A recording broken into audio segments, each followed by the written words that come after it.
Bill Maher is on a mission to dismantle woke arguments as if it were his full-time job, and his latest target is none other than Whoopi Goldberg. To be fair, the actress has set herself up for this with an ever-growing list of controversial statements since 2022. Maher hasn't just criticized her. He has systematically taken her apart, piece by piece, delivering a takedown so sharp that it left Whoopi scrambling like a cartoon character dodging falling anvils. So, what exactly did Goldberg say this time to provoke Maher's unfiltered ire, and how did his response leave the woke crowd in disarray? We've got all the details. Buckle up. This isn't just a bumpy ride. It's a roller coaster with no seat belts. We have to move past this never-ending, unforgiving, zero-tolerance mindset that seeks to punish and cancel anyone who says the wrong thing, Maher argued. The right response to speech you don't like is more speech. Whoopi Goldberg has once again stirred the pot, and now she's facing the harsh reality of her own words, without any grace to soften the blow. This isn't the first time Maher has taken on The View. Previously, he dismantled Sunny Hostin's attempt to twist his words. This time, it seems Hostin couldn't handle the heat, so she called in reinforcements. Whoopi Goldberg herself, charging in like a contestant on a reality show no one signed up for. Maher pointed out a fundamental flaw in Whoopi's argument. Black Americans want better jobs, a strong economy, and accountable policing, basic, reasonable goals. But instead of addressing that, Whoopi veered off topic, bringing up support for a former prosecutor with policies for the working class. It was a complete deflection, like she was blindly throwing darts, hoping one might land. Spoiler: it didn't. Maher didn't hold back. Tearing down Lincoln statues and getting rid of the police? No, it's not that I've gotten old. It's that your ideas are stupid. He made it clear that Whoopi's arguments, much like The View itself, often lack coherence. The show has essentially become the political equivalent of a train wreck, painful to watch, yet oddly captivating. It has long been known for its divisive takes, but Whoopi and Sunny have taken the chaos to new levels with their outlandish remarks. Take, for example, the time Charlemagne the God appeared on the show. The bewildered look on his face said it all. He seemed to be wondering if he had stepped into an alternate reality. Then, there's the hypocrisy of the so-called moral high ground. President Joe Biden, who has repeatedly declared that no one is above the law, pardoned his son, Hunter Biden, despite his corruption conviction. The decision sparked widespread criticism. How can you claim to uphold justice while granting a free pass to your own family? It's as if accountability only applies to those outside the Biden circle. Charlemagne called out the double standard, challenging the woke movement's selective outrage. But Whoopi had a different take. "I'm going to stop you right there," she interrupted, insisting that Biden hadn't lied about his stance on justice. "The problem? There is a mountain of evidence, videos, audio recordings, and more, clearly proving otherwise."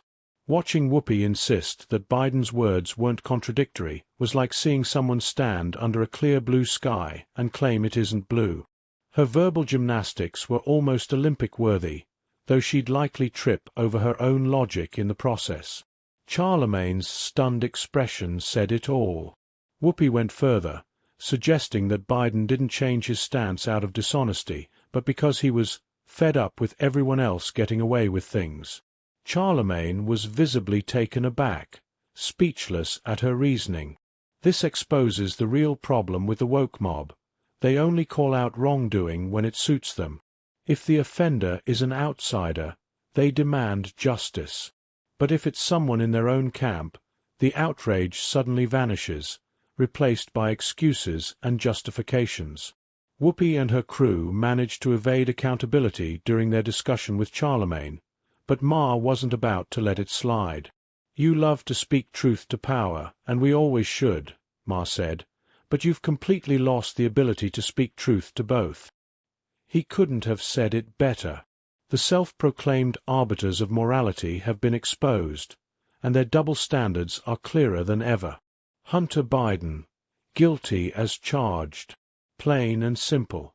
If it were anyone else, the mob would be demanding their head on a silver platter. Yet, because his father holds the Oval Office, Hunter walks away without so much as a slap on the wrist. Justice conveniently takes a back seat to favoritism, exposing hypocrisy at its peak. Maher was spot on in calling out this sham for what it truly is, a complete farce.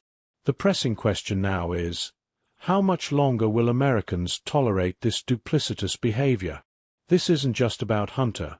It's about a system that bends over backward for the powerful while relentlessly throwing the book at everyone else. Maher's takedown wasn't merely timely. It was a wake-up call for anyone still clinging to the illusion of fairness.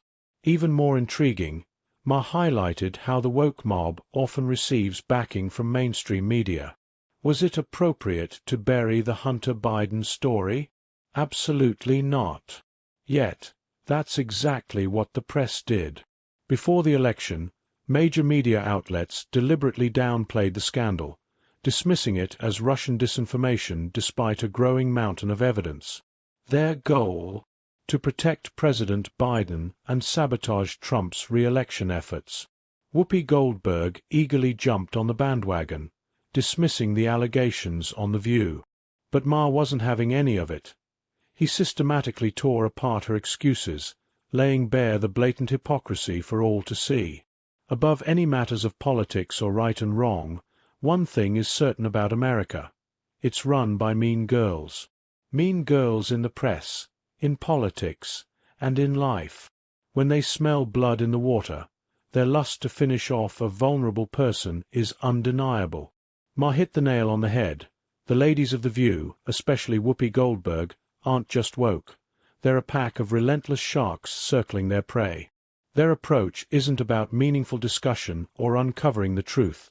It's about silencing opposition and imposing their worldview with smug grins and cutting snark. Whoopi, in particular, has mastered the art of dismissing dissenting voices with a casual wave, as if alternative opinions are beneath her notice. But Maher wasn't intimidated. He boldly confronted them, exposing their true tactics, bullying masquerading as activism. It's no surprise he's become a thorn in their side, continuously highlighting their hypocrisy for an audience weary of biased narratives. His takedowns are a breath of fresh air, cutting through the stale and repetitive arguments that dominate the media landscape. Democrats run for office as if voters don't live in the real world, as if they don't go to the grocery store, to Starbucks, or to work. But they do. A poll last year revealed that more Black and Hispanic Americans believe America is the greatest country in the world compared to white progressives. When asked if racism is built into our society, white progressives agreed at higher levels than Black and Hispanic people. On increasing border security, Hispanic Americans were less okay with illegal immigration than white elites pushing open border policies. Maher contends that the woke mob needs to stop clutching their pearls over Trump's victory and start facing reality. He didn't steal the election, cheat for it, or conjure it out of thin air. He won it fair and square because millions of Americans resonated with his message, no matter how much it infuriated the progressive left. Instead of pointing fingers at Russia, racism, or whatever new scapegoat is trending on Twitter this week, maybe it's time to acknowledge that democracy sometimes means the other side wins. That's not a malfunction. It's the system operating as it should. The sooner they stop playing the victim and start strategizing, the better their chances will be in 2028 or even 2032. As Maher pointed out, there's a coalition of Trump voters. Some are die-hard supporters, but many others don't necessarily like him all that much. They just think he's less crazy than the alternative. Not everyone who backed Trump is setting up MAGA rallies in their backyard or pledging allegiance to golden statues. Many simply held their noses and voted for him because they were tired of the Democrats' preachy sermons and the woke mob's growing disdain for common sense. Voters didn't support Trump for his tweets or his notorious tanning bed look. They did it because the alternative felt like sitting through a lecture from a self-righteous vegan at a barbecue. If the left wants to come out on top, maybe it's time to stop alienating the middle by adopting every fringe idea from the activist playbook and start focusing on what truly resonates with the average American. As for Whoopi Goldberg's recent downfall, let's get one thing straight. There's no such thing as karma. Life is random. But when a big game hunter gets trampled by an elephant and then eaten by lions, well, that's just hilarious. Bill Maher didn't just drive the final nail into Whoopi Goldberg's coffin.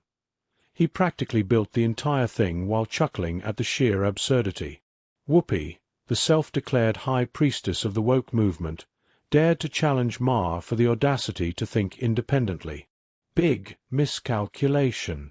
Maher's comeback was quintessential Bill, incisive, unfiltered, and hilariously sharp. He highlighted the irony of The View, a show that prides itself on being a platform for diverse opinions, yet criticizes him for having a perspective they disagree with. Somewhat ironic, don't you think? A group that champions tolerance seems to interpret it as only accepting their own viewpoints. As always, Maher wasn't having any of it. He exposed the hypocrisy within the woke echo chamber that Whoopi and her team thrive in, where genuine critical thinking is overshadowed by tribal allegiance and dissent is treated as heresy. Watching Maher dismantle their weak arguments was like witnessing Picasso create a masterpiece, only this time the brushstrokes were sarcasm and logic.